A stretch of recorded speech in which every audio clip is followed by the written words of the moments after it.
বাংলা থেকে বর্ষা পুরোপুরি কবে বিদায় নেবে তা এখনো জানাতে পারল না আলিপুর আবহাওয়া দফতর। শুক্রবার দুপুরেই কলকাতা সহ পার্শ্ববর্তী জেলাগুলিতে শুরু ঝমঝমিয়ে বৃষ্টি। যা পরিস্থিতি তৈরি হয়েছিল তাতে দুপুর বলা যায় না, যেন সন্ধে।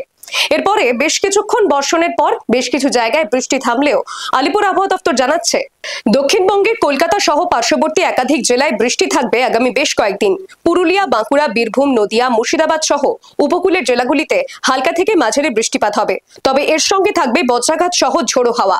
কলকাতা, হাওড়া, হুগলি, উত্তর ও দক্ষিণ 24 পরগনা, পূর্ব ও পশ্চিম মেদিনীপুর, ঝাড়গ্রাম এবং নদিয়ায় জারি হয়েছে হলুদ সতর্কতা। এই মুহূর্তে দক্ষিণ বাংলাদেশ ও উত্তর ওড়িশায় দুটি ঘূর্ণাবর্ত তৈরি হয়েছে। তার প্রভাবেই দক্ষিণবঙ্গ ও উত্তরবঙ্গে একাধিক জেলায় বজ্রবিদ্যুৎ সহ বৃষ্টি হচ্ছে। আবহাওয়াবিদরা জানাচ্ছেন, চলতি মাসে বৃষ্টি জারি থাকলেও তার পরিমাণ ধীরে ধীরে কমতে থাকবে। তার কারণ মৌসুমী বায়ু বিদায় নিচ্ছে। তবে শীত কবে পড়বে কিংবা আগাম পড়বে কিনা তা নিয়ে এখনো পর্যন্ত কোনো ইঙ্গিত দেননি আবহাওয়াবিদরা।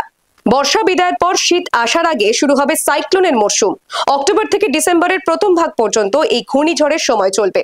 এর মাঝে শীতের আগমন ঘটতে পারে বলে অনুমান করা হচ্ছে। Bureau report, the world news.